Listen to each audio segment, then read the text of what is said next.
दोस्तों, मैं हूं ऋतुराज पारिक और आप सबका हमारे अपने YouTube channel super RP English पर एक बार फिर से स्वागत करता हूं। प्यारे दोस्तों, हम वोकेब की एक सीरीज़ कर रहे थे। ईडियम्स एंड फ्रेजेज मैंने आपको पिछले वीडियो में पढ़ाए थे। आज का जो टॉपिक है वो वोकेबलरी से संबंधित ही है, लेकिन उसमें मैं आपको पढ़ाऊँगा आज ईडियम की बजाय one word substitution. One word substitution जो हर एक एग्ज़ाम के लिए इम्पोर्टेंट होते हैं, हर एक एग्ज़ाम में पूछे जाते हैं। मैं कुछ अलग तरीके से करने की कोशिश कर रहा हूँ, एक साथ एक जैसे वर्ड उठा रहा हूँ। और आज जो मैं आपको करवाने वाला हूँ वो वन वर्ड्स हैं गॉड या रिलीजन से संबंधित। गॉड या फिर रिलीजन से संबंधित यानी कि भगवान या फिर धर्म से संबंधित हमारे। तो चलो दोस्तों, बिना वक्त जाया किए डायरेक्ट हमारे पहले शब्द पे आते हैं। और ऊपर लिखा हुआ है words related to God and religion. Words related to God and religion यानी कि भगवान या फिर धर्म से संबंधित शब्द। जितने भी शब्द अंग्रेजी में हैं मैंने उनको उठाने की कोशिश की है। पिछले 2-3 दिनों में वीडियो नहीं बना पाया, मैं इन्हीं कोशिश में लगा था कि सारे शब्द एक जगह कलेक्ट किए जाएं। ठीक है, तो पहला शब्द है दोस्तों आपके सामने theist, THEIST।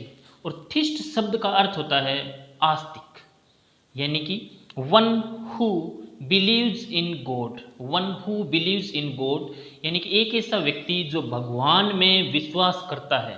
Believe in, believe के साथ क्या लगता है? इन। याद रखना, ये प्रीपोजिशन में पूछा जाता है, बिलीव इन। ऐसा व्यक्ति जो भगवान में विश्वास करता है वो कहलाता है आस्तिक। जैसे कुछ व्यक्ति होते हैं जो भगवान को मानते हैं, कुछ होते हैं जो भगवान को नहीं मानते हैं। ठीक है, वो थीस्ट पर्सन है। एंड सेकंड वर्ड है हमारा अथिस्ट। थीस्ट का एंटोनिम है एथिस्ट, उल्टा है। और एथिस्ट का अर्थ है one who does not believe in God. One who does not believe in God यानी कि एक ऐसा व्यक्ति जो भगवान में विश्वास नहीं करता है, ऐसा व्यक्ति कहलाता है एथिस्ट। और एथिस्ट का अर्थ आपके सामने है नास्तिक। पॉइंट क्लियर हो गया। वर्ड नंबर 3 पे आते हैं एग्नोस्टिक। एग्नोस्टिक का अर्थ दिया हुआ है आपके सामने संशयवादी, यानी कि कुछ ऐसे व्यक्ति भी होते हैं जो, देखो एक सीधी सी बात, जो भगवान को मानते हैं वो तो थीस्ट हो गए, जो नहीं मानते वो अथिस्ट हो गए। लेकिन कुछ होते हैं जो भगवान के एग्जिस्टेंस पे शक करते हैं कि भगवान हो भी सकता है, भगवान नहीं भी हो सकता है, दोनों ही बातें होती हैं। कभी कभी मान लो जब अच्छा काम हो जाता है तो वो भगवान को मानने लग जाते हैं, कभी बुरा हो जाता है तो भगवान को गालियाँ देने लग जाते हैं। इस प्रकार के जो पर्सन होते हैं ना, उनको बोलते हैं एग्नोस्टिक। हमने भी कई बार देखा है हमारे डेली लाइफ में कि जब हमारे सामने कोई संकट आता है तो हम भगवान को याद करते हैं, है ना। और जब संकट टल जाता है तब तो हम कहते हैं कि भगवान है ना, हमारे काम भगवान ने किए हैं। लेकिन जब वो काम नहीं होता है तो हम भगवान को दोष देने लगते हैं कि मैंने तुझे याद किया, तूने तो काम ही नहीं किया मेरा। तो that type of persons are called agnostic, संशयवादी।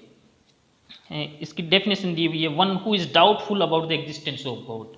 One who is doubtful about the existence of God यानी कि ऐसा व्यक्ति जो भगवान के एग्जिस्टेंस, एग्जिस्टेंस मतलब अस्तित्व पे डाउट करते हैं, उसके प्रति डाउटफुल होते हैं, ऐसे व्यक्ति कहलाते हैं दोस्तों एग्नोस्टिक, संशयवादी।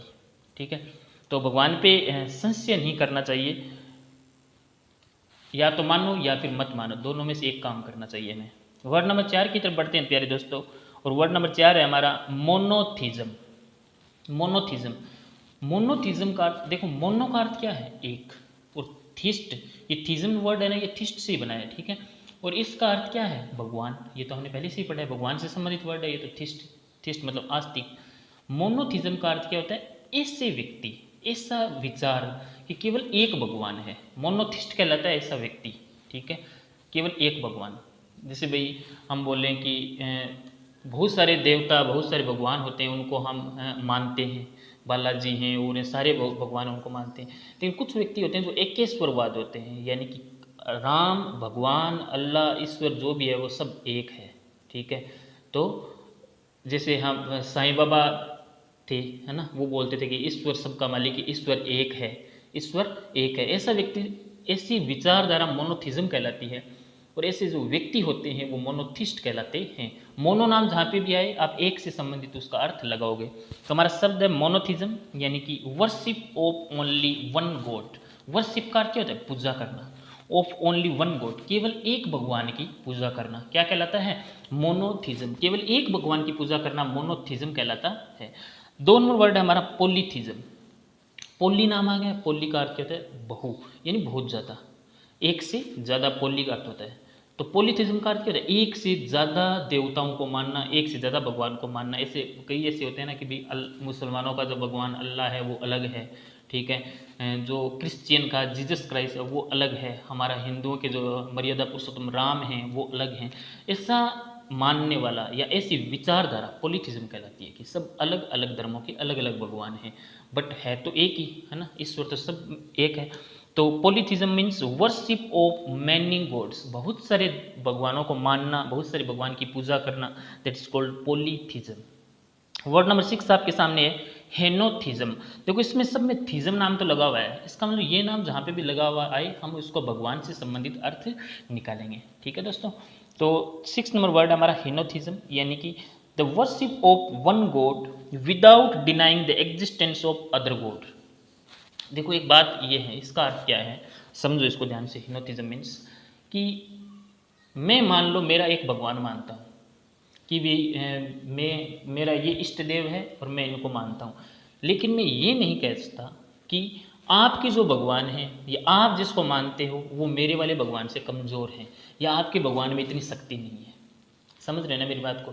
यानी कि वर्शिप ऑफ वन गॉड, एक भगवान को मानना बट दूसरे की भगवान की निंदा नहीं करना, दूसरे के जो देवी देवता हैं, दूसरे धर्म के जो देवी देवता हैं उनकी निंदा नहीं करना। ऐसा नहीं कि सर्वे सर्व हम ही हैं, ऐसा नहीं मानने वाला जो विचारधारा होती है दैट इज हिनोथिज्म। पॉइंट क्लियर हो गया? देखो अगर सीधा ये प्रश्न आए ना कि worship of only one God, तब आप करोगे मोनोथिज्म। लेकिन worship of only one God without denying the existence of other gods, दूसरे भगवान की एग्जिस्टेंस को ना मानना, ठीक है, ऐसा ना करना और केवल एक भगवान की पूजा करना, दैट इज कॉल्ड हिनोथिज्म। फिर पढ़ लेते हैं, दस worship of one God without denying the existence of other God, ठीक है, कि दूसरा कोई है नहीं, बस एक ही भगवान है, जो मैं मानता हूँ वही सब कुछ है। ऐसी विचारधारा रखने वाला जो व्यक्ति है दैट इज हिनोथिस्ट, और ऐसी जो विचारधारा है that is called henotheism. Point clear हो गया आप लोगों को? वर्ड नंबर 7 की तरफ बढ़ते हैं दोस्तों, पैंथिज्म, PAN। एक बात बता देते हैं आप लोगों को, ये PAN ये नाम कहीं भी लगा हुआ आ जाए ना, PAN पेन, तो उसका अर्थ आप निकालोगे, उसका अर्थ है ऑल, सब, जो संपूर्ण विश्व में या हर जगह, ऑल की सेंस में इसका अर्थ हम निकालेंगे, ALL ऑल। तो पैंथिज्म का अर्थ क्या हो गया? सर्वेश्वरवाद, यानी कि the belief that God is in everything. Pantheism ये वर्ड SSC में आया हुआ वर्ड है CGL में, और इसका अर्थ क्या होता है कि इस विचारधारा को मानना कि हर एक कण कण में भगवान है, कण कण में भगवान है।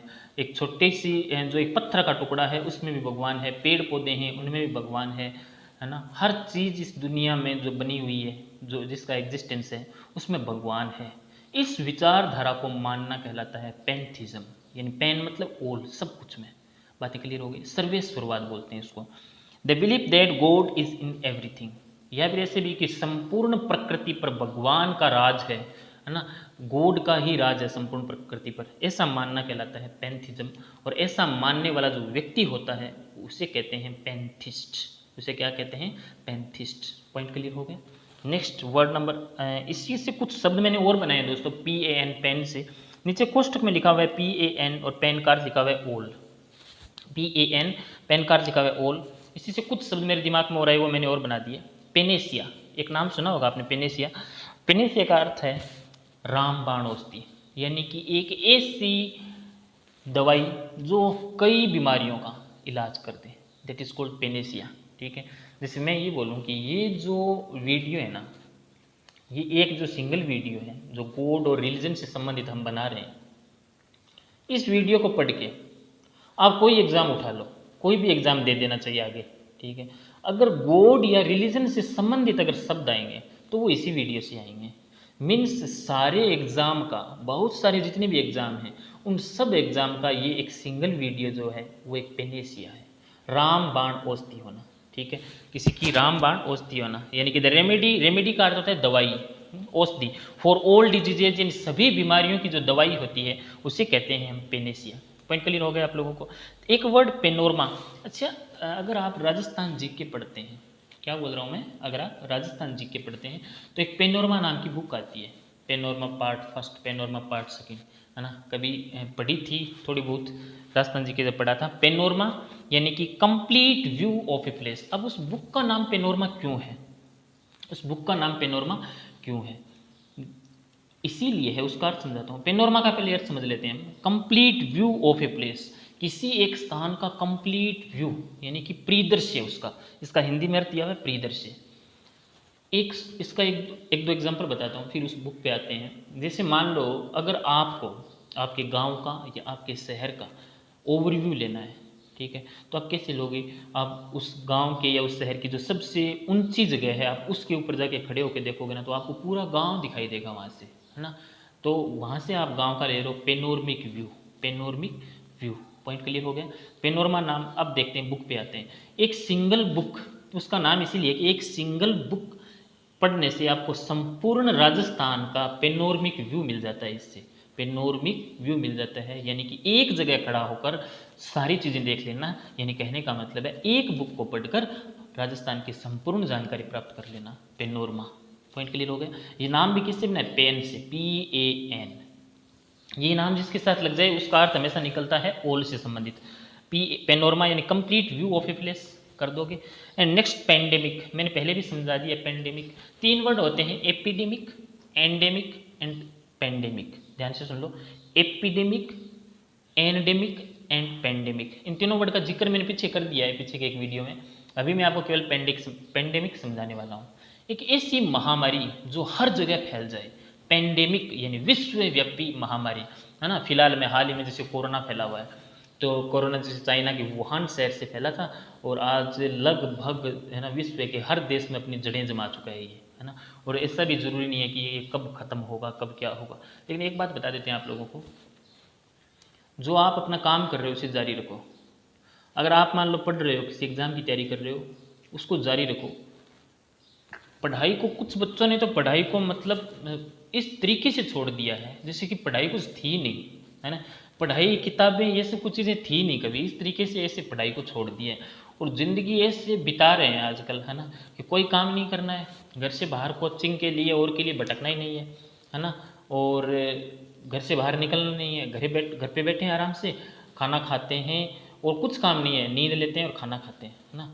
ऐसे ज़िंदगी कट रही है जैसे कि हमारे पूर्वजों ने मेवाड़ की रियासत जीती थी कोई, है ना। इतने एक खुशहाल तरीके से जीवन बिता रहे हैं आजकल। तो ऐसा नहीं करना है अपने को। ये कोरोना बीत जाएगा, ये टाइम भी बीत जाएगा, संकट की घड़ी है, ये चली जाएगी, और धीरे धीरे हमारी वापस जो हमारी संकट की घड़ी हमारे लिए थी पढ़ने की, वो आने वाली है। इसलिए प्लीज़ टाइम को वेस्ट ना करें, ठीक है। पढ़ाई को भूले नहीं, कुछ तो भूल गए पढ़ाई को, पढ़ाई कुछ थी, क्योंकि एग्जाम भी कैंसिल हो गए, सब कुछ कैंसिल हो गया। इसीलिए पेंडेमिक यानी a disease that spreads all over the world, एक ऐसी बीमारी जो संपूर्ण संसार में फैल जाती है, इस प्रकार की जो बीमारी है उसे कहते हैं हम पेंडेमिक। पॉइंट क्लियर हो गया। नेक्स्ट वर्ड नंबर हमारे 8 की तरफ आते हैं, आइकोनोक्लास्ट। ये नाम बना है आइकन से। आइकन तो आपने सुना ही होगा नाम, आइकन मोबाइल में भी आइकन होते हैं, हमारे मोबाइल में आइकन होते हैं। आइकन होता है प्रतीक किसी चीज़ का। जैसे आइकन और आइडोल दोनों एक ही चीज़ है। जैसे हमारे धर्म में कुछ आइकन होते हैं, कुछ प्रतीक होते हैं, ठीक है। जैसे भी रामदेव जी हैं तो उनके पैरों के निशान है ना, रामदेव जी के पैरों के निशान है, तो वो उनका आइकन है एक हिसाब से। जैसे अलग अलग देवताओं के अलग अलग आइकन होते हैं, ठीक है। गणेश जी का आइकन है चूहा, है ना, माता जी का आइकन है शेर, ये आइकन है अलग अलग हिसाब से। घोड़ा, किसी का, रामदेव जी का जैसे घोड़ा भी है, तो जिस चीज़ से हम जिसको पहचानते हैं ना, उसका आइकन कहलाता है, ठीक है। तो आइकोनोक्लास्ट का अर्थ क्या है, मूर्ति भंजक, यानी कि मूर्तियों को तोड़ने वाला, जो इमेजेस हैं, जो ट्रेडिशंस हैं हमारी बनी हुई, उनको तोड़ने वाला। जैसे कि कई हम सोशल मीडिया पे देखते हैं कि किसी एक बंदे ने हनुमान जी के फोटो के ऊपर पैर रख रखा है, ठीक है, और वो अपनी फ़ोटो वायरल कर रहे हैं। कुछ ऐसे भी हैं जैसे कि हमारा जो राष्ट्र ध्वज है हमारा ना तिरंगा, उसके ऊपर पैर रख रखा है। ये ऐसे जो लोग होते हैं that types of person are called iconoclast, जो ट्रेडिशन को तोड़ते हैं, जो नियमों के खिलाफ चलते हैं, बोलते हैं कुछ नहीं होगा, वैसे करने वाले लोग। Iconoclast means A destroyer of images used in religious worship. A destroyer, destroyer का अर्थ क्या है? विनाश करने वाला, नष्ट करने वाला, ठीक है। ऑफ इमेजेस यानी जो इमेज होती हैं, जो आइकन्स होते हैं, उनको नष्ट करने वाला। और वो कौन सी image? Used in religious worship, जो हमारे धार्मिक जो प्रतिष्ठानों में, धार्मिक जो पूजा कर्म होते हैं उनमें जो यूज ली जाती है, उन इमेजेस को तोड़ने वाला कहलाता है आइकोनोक्लास्ट। पॉइंट क्लियर हो गया? आइकन को तोड़ने वाला। नेक्स्ट हमारा वर्ड नंबर 9 है आइडोलेट्री। आइडोलेट्री तो हम सब करते हैं, मूर्ति पूजा। देखो भाई, कुछ होते हैं जो मूर्ति पूजा में विश्वास करते हैं, कुछ होते हैं मूर्ति पूजा में विश्वास नहीं करते। कुछ धर्म में ऐसा लिखा हुआ है ना, कि पत्थर में भगवान नहीं होते हैं, आइडोलेट्री। लेकिन हम मानते हैं, हमारी ये भावना है हमारे देवताओं के प्रति, आइडोलेट्री कहलाता है ये सब। Idolatry means worship of idols, worship of idols. Idols मैंने समझाया था अभी, मूर्ति, जैसे इंडियन आइडल होता है ना, वही है ये। तो idols means, worship of idols means मूर्तियों की जो पूजा होती है, यानी मूर्ति पूजा जो कहलाती है बच्चों, वो कहलाती है आइडोलेट्री। ये भगवान को मानना या ना मानना, ये अलग अलग व्यक्तियों की अलग अलग विचारधारा है ना। हर बात के लिए भगवान जिम्मेदार नहीं होते, कुछ जिम्मेदार हम भी होते हैं। अगर हमारी लाइफ में कुछ बुरे काम हो रहे हैं तो हम भी उसकी कहीं ना कहीं जिम्मेदार हैं। केवल भगवान को दोष देना, किस्मत को दोष देना, ये गलत है। देखो, थोड़ी किस्मत और ज़्यादा मेहनत काम करती है। किस्मत भी होती है, ऐसा नहीं है, किस्मत को नकार नहीं सकते हम। थोड़ी किस्मत और ज़्यादा मेहनत, ठीक है। सब कुछ किस्मत के ऊपर नहीं छोड़ना है हमें, हमारी मेहनत के ऊपर विश्वास करना है। नेक्स्ट 10 नंबर वर्ड है दोस्तों पेगन। पेगन का अर्थ है one who does not believe in any religion. ऐसा व्यक्ति जो किसी भी प्रकार के धर्म में विश्वास नहीं करता, किसी भी प्रकार के धर्म में विश्वास नहीं करता। कौन मुस्लिम है, कौन सिख है, कौन ईसाई है, कौन हिंदू है ना। हिंदू, मुस्लिम, सिख, ईसाई, हम सब हैं भाई भाई, ठीक है। ये देखो, नारा तो यही होना चाहिए, और यही हमारी वास्तविक धरातल पे भी यही बात होनी चाहिए। सब प्रकार के जो धर्म के लोग हैं तो इंसानी आकर, धर्म इंसानियत का होना चाहिए। धर्म जाति पाति का, ये इन चीज़ों का धर्म नहीं है। तो pagan one who does not believe in any religion, जो किसी भी प्रकार के रिलीजन में, किसी भी प्रकार के धर्म में विश्वास नहीं करता है, ऐसा व्यक्ति क्या कहलाता है प्यारे बच्चों? पेगन। शाबाश। वर्ड नंबर 11 की तरफ बढ़ते हैं, बाइगोट या फेनेटिक। बाइगोट या फेनेटिक, ये वर्ड बहुत इंपॉर्टेंट है। बाइगोट और फेनेटिक एक दूसरे के सिनोनिम भी हैं और कई बार पूछे गए, और दोनों का अर्थ है कट्टरपंथी। कट्टरपंथी कैसे, मैं आपको समझाता हूँ। जैसे कोई मान लो हिंदू धर्म का है, या कोई एक ब्राह्मण जाति का है, उच्च कुल का है, कोई मान लो, उच्च कुल नीच कुल कुछ नहीं होता है, लेकिन एक सपोज करो, तो वो इतना अपने धर्म के प्रति, अपनी जाति के प्रति इतना कट्टर होता है कि अगर मान लो किसी दूसरे ने कुछ कह दिया ना, तो वो उसके लिए हथियार उठाने के लिए, मारने काटने के लिए तैयार हो जाता है। ऐसे व्यक्ति बाइगोट या फेनेटिक कहलाते हैं, जो रिलीजियस मैटर में, यानी कि धार्मिक जो मैटर है उनमें अंधे होते हैं। अंधभक्त बोलते हैं उनको, अंधभक्त, ठीक है। किसी की अंधी भक्ति करना, गलत सही की पहचान ना कर पाना, केवल अंधी भक्ति करना, that types of persons are called bigot या फिर फेनेटिक। बाइगोट या फिर फेनेटिक। पिछले दिनों भी आपने देखा होगा, कुछ साधुओं को मार दिया गया था मोब लिचिंग में, मोब लिचिंग बोलते हैं, उनकी हत्या कर दी गई थी। तो ये क्या है? ये एक हिसाब से बाइगोट या फेनेटिज्म है। फेनेटिज्म है ये, कैसे कि कट्टरता हो जाना, धर्म के प्रति कट्टर हो जाना, ऐसा कहलाता है बाइगोट या फेनेटिक। यानी one who is filled with excessive enthusiasm in religious matters. One who is filled with excessive enthusiasm in religious matters. यानी कि एक ऐसा व्यक्ति जो फील्ड विद मीन्स भरा हुआ होता है, विद एक्सेसिव एंथ्यूजियाज्म, एक्सेसिव में तो बहुत ज़्यादा, एंथ्यूजियाज्म मीन्स उत्साह, जो अति उत्साह होता है उसमें, इन रिलीजियस मैटर्स यानी धार्मिक मामलों के प्रति, जिसमें धार्मिक मामलों के प्रति अति उत्साह होता है, इसको बोलते हैं बाइगोट या फेनेटिक। इस प्रकार के चंद लोग होते हैं जो बुराइयां फैलाते हैं, उनका शिकार होते हैं अच्छे लोग। अच्छे जो लोग होते हैं, जो इंसानियत को अपना धर्म मानते हैं, वो लोग इन चीज़ों का शिकार हो जाते हैं। तो ये नहीं होना चाहिए। नीचे कोष्टक में लिखा हुआ है bigot and fanatic are synonyms of each other. ये एक दूसरे के सिनोनिम हैं। आप समझ गए होंगे ना, बाइगोट और फेनेटिक आर, जिनमें धार्मिक कट्टरता पूरी भरी हुई होती है, ऐसे व्यक्ति कहलाते हैं बाइगोट या फेनेटिक। नेक्स्ट वर्ड नंबर 12 की तरफ बढ़ते हैं, ब्लेसफेमस। देखो, ब्लेसफेमस नाम बने ब्लेसफेमी से, ठीक है, और मैंने इसको याद किया था गलत फहमी से। ये कुछ सही शब्द नहीं है, गलत फहमी, ऐसे इसकी ट्रिक लगाई है, आप इसको याद कर सकते हो। मेरा तरीका बता रहा हूँ, अगर आप पे अप्लाई हो तो अच्छा है, नहीं हो तो आपका अपना तरीका है। ब्लेस फेमी से बना है, और मैंने याद करते टाइम इसको याद किया गलत फहमी से। जब हमारी किसी व्यक्ति के प्रति गलत फहमी हो जाती है, तब हम उसके बारे में क्या बोलते हैं, बुरा भला बोलते हैं, उसकी निंदा करने की कोशिश करते हैं। गलत फहमी जब पैदा हो जाती है उस टाइम, अगर गलत फहमी होती नहीं है तो कोई दिक्कत ही नहीं है फिर तो ब्लेस फेमी, जब किसी के प्रति गलत फहमी हो जाती है तब हम उसकी निंदा करना चालू कर देते हैं। अब ब्लेस फेमस का अर्थ देख लो, the act of speaking against religion और God. The act of speaking against religion और गॉड, धर्म या फिर भगवान के विरुद्ध बोलने का जो काम है, धर्म या फिर भगवान के विरुद्ध बोलने का जो काम है, that is called blasphemous. Point clear हो गया। विरुद्ध बोलना यानी उनकी निंदा करना, जैसे इसका हिंदी अर्थ दिया हुआ है ईश निंदा। Point clear. वर्ड नंबर 13 की तरफ बढ़ते हैं दोस्तों, थियोलॉजी। देखो लॉजी का अर्थ क्या होता है, अध्ययन करना, और थियो मीन्स, ये तो थियो वर्ड का अर्थ होता है सही में भगवान। जैसे थियो से हमने बहुत सारे वर्ड बनाए, थियो से थिस्ट बनाया, अथिस्ट बनाया था ना, मोनोथिज्म बनाया, पॉलीथिज्म बनाया, हेनोथिज्म बनाया, बहुत सारे वर्ड हमारे, एग्नोस्टिक भी इसी से बनाए। तो थियोलॉजी का अर्थ क्या, स्टडी ऑफ गॉड और रिलीजन, भगवान या फिर रिलीजन यानी धर्म के बारे में स्टडी करना, उसके बारे में अध्ययन करना। ठीक है, रिलीजन के बारे में, धर्म के बारे में कि कौन से धर्म में क्या बात लिखी हुई है, कुरान में क्या लिखा हुआ है, बाइबल में क्या लिखा हुआ है, रामायण महाभारत में हमारे क्या लिखा हुआ है। या फिर मान लो कि कुछ जैसे चीज़ें होती हैं, कुछ धर्म ग्रंथ होते हैं, उनके बारे में कई बार गलत प्रचार भी किया जाता है ना। कुछ लोग होते हैं जो बिना सोचे समझे उसके बारे में गलत लिख देते हैं, उसका गलत प्रचार करने के लिए, क्योंकि उनमें बाइगोट या फेनेटिज्म होता है।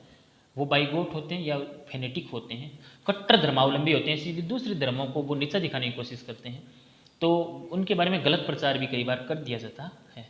ठीक है, तो थियोलॉजी स्टडी ऑफ गॉड और रिलीजन, यानी कि भगवान या धर्म के बारे में स्टडी करना, that is called theology. And theocracy, cracy का अर्थ क्या होता है, सरकार, जैसे डेमोक्रेसी। थियोक्रेसी किसकी सरकार होगी, भगवान की सरकार, यानी कि एक हिसाब से राम राज्य। और राम राज्य को हिंदी में, इंग्लिश में बोलते हैं दोस्तों यूटोपिया। राम राज्य को क्या बोलते हैं, यूटोपिया, UTOPIA। मैं आगे के वीडियो सेशन में इस वर्ड को कराऊंगा आप लोगों को। यूटोपिया का अर्थ होता है राम राज्य, जहाँ पे किसी भी प्रकार की कोई लड़ाई ना हो।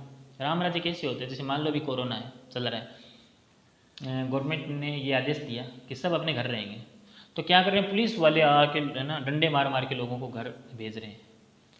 तो अगर ऐसा हो कि कोई व्यक्ति बाहर निकले ही ना, सरकार के एक आदेश पे, एक ऑर्डर पे सब उसको मानने लग जाएं, तो फिर वो यूटोपिया ही तो है, राम राज्य ही तो है, जहाँ पे लोग आदेशों को मानते हैं, नियमों की पालना करते हैं, सही धर्म पे चलते हैं, सही रास्ते पे चलते हैं।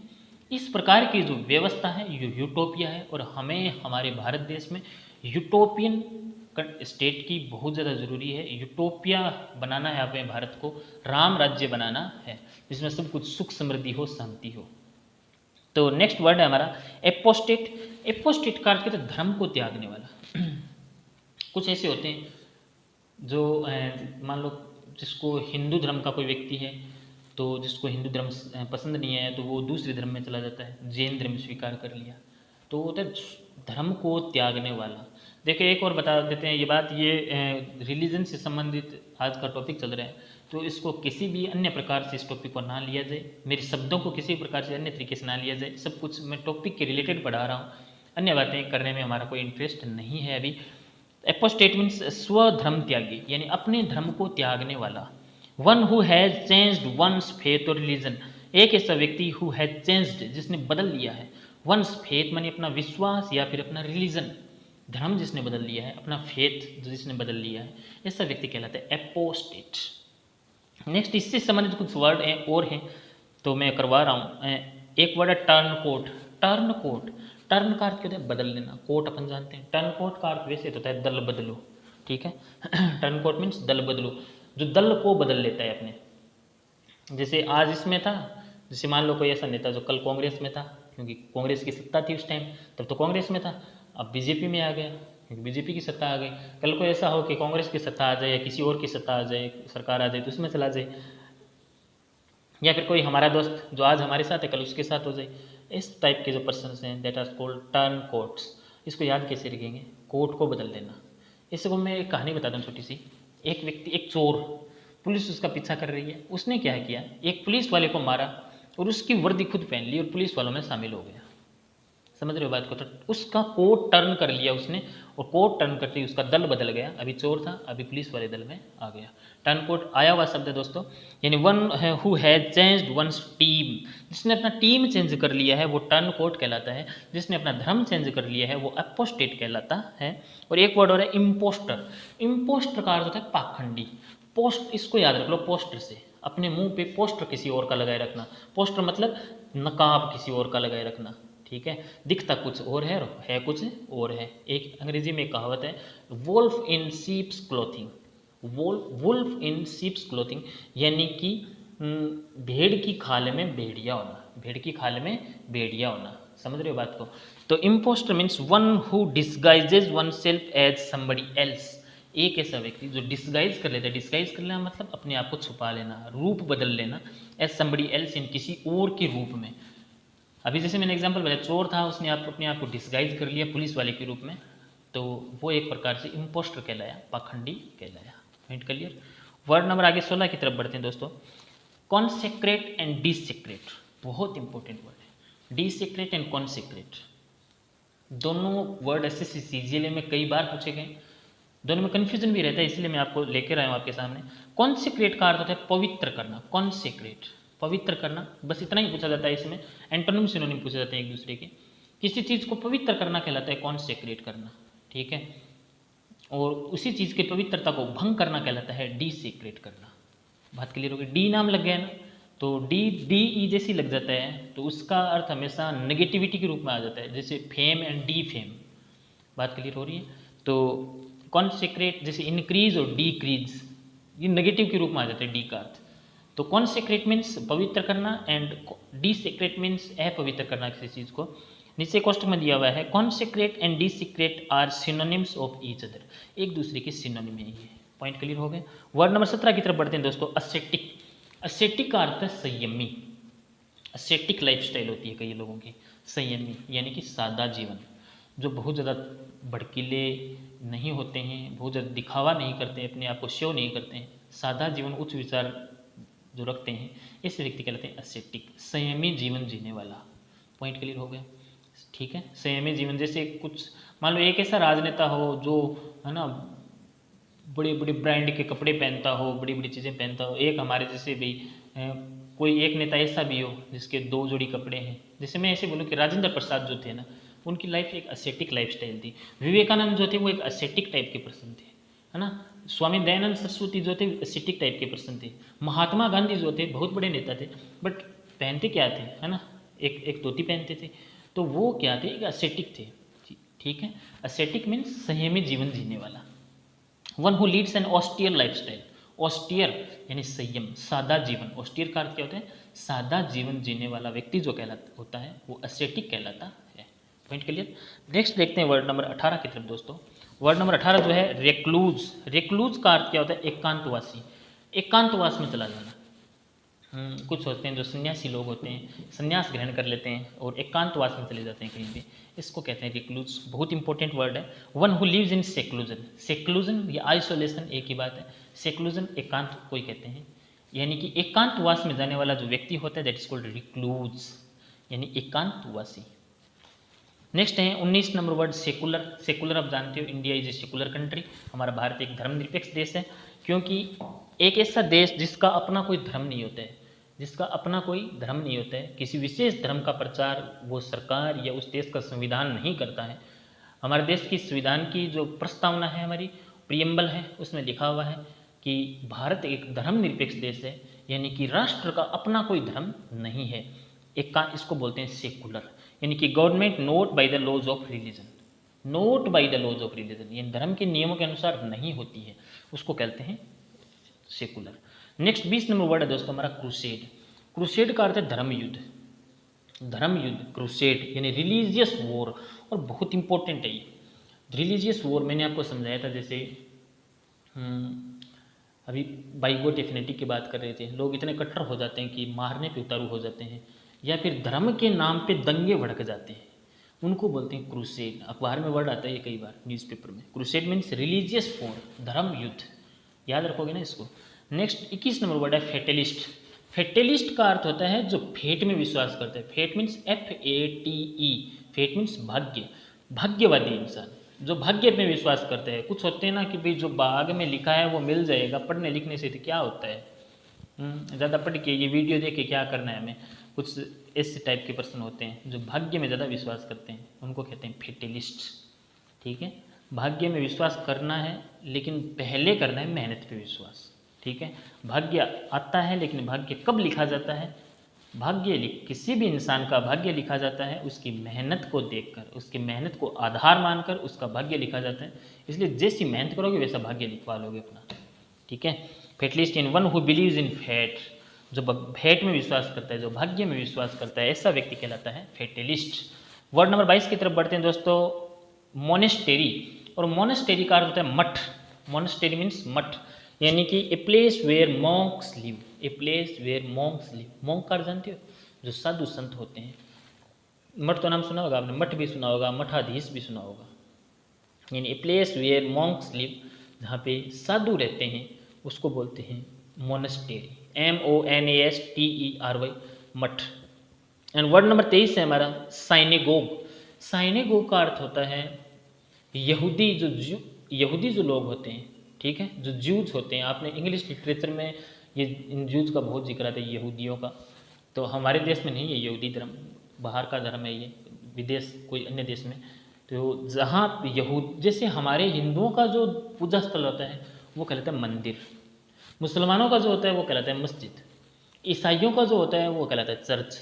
ठीक है, तो जो सिख होते हैं उनका गुरुद्वारा होता है, वैसे यहूदियों का सिनेगोग होता है। पॉइंट क्लियर हो गया, synagogue, a place where Jews worship, एक स्थान जहाँ पे ज्यूज जो लोग होते हैं, ज्यू बोला जाता है यहूदियों के लिए, वर्शिप मीन्स पूजा करते हैं, ऐसा स्थान सिनेगोग कहलाता है। बहुत इंपॉर्टेंट है। ठीक है, स्टार क्वेश्चन है ये।